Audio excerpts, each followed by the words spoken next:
Hi, and welcome to How. I'm Obeng. Today we want to look at power. How on earth do you make sure that you are actually putting out all the energy which you have inside you to motivate and encourage and enthuse the people around you? Because we tend to get into our own format and we just don't realize how we come across to others. So let's jump on Cube and I'm going to share with you power and how I get that to work. So welcome to Cube, where the sun is always shining. As you can see up here, the clouds are moving. So this is power. Let's have a look. So what I would often do is help people to understand how they're seen. And the only way you can understand how you're seen is when other people tell you how you're seen, so you can actually deal with it. So I'll often put people into minimum pairs, sometimes trios, sometimes quints. But what you have is you have a group of people sort of sat over here. I'll just draw them here. There you go. There's another person sat over there and another chair.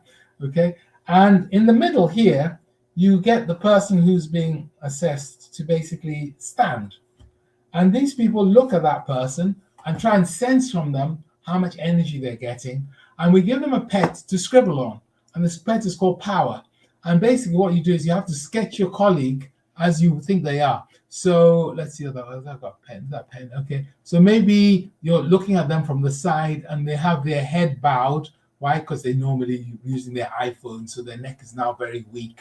And this is their body, okay, and their body's there, okay, but actually their arms, because their head's always forward, their arms are like this, like that. And then when you look at their knees, their legs, they're sort of standing akimbo with their legs pointing in different directions. I don't know. So we get people to draw them. Why? Because by making them draw their colleagues from the side, they actually have to pay attention, because most people don't pay attention. So once they've drawn them, there'll be lots of giggling because they do a really bad job, but they're really trying to get the essence of the person, okay? And as you can see, this particular person, I don't know about you, but I'd say they look pretty downcast. They look a bit disoriented and stuff. So how would you describe their posture? And you probably write something like low energy over here. How much energy are they giving out? Low, I don't know, 0 maybe. There's a little scale. I don't feel animated by them. Any other comments? Yes, take your hands out of your pockets.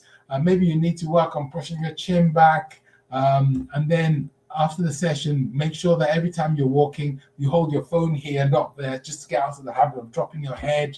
Make sure that when you're striding, you walk and land on your heel. I don't know what it is, but you just make comments and so on.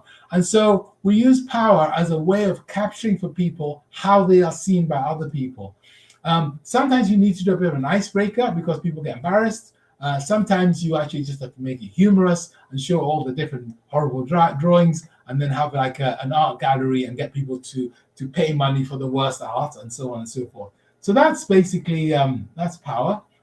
Subscribe if you want to. Newsletter on LinkedIn. Watch the YouTube channel. We'll get to this get to the Spotify channel and just learn more. There's so much to learn here. How dare you? See you again.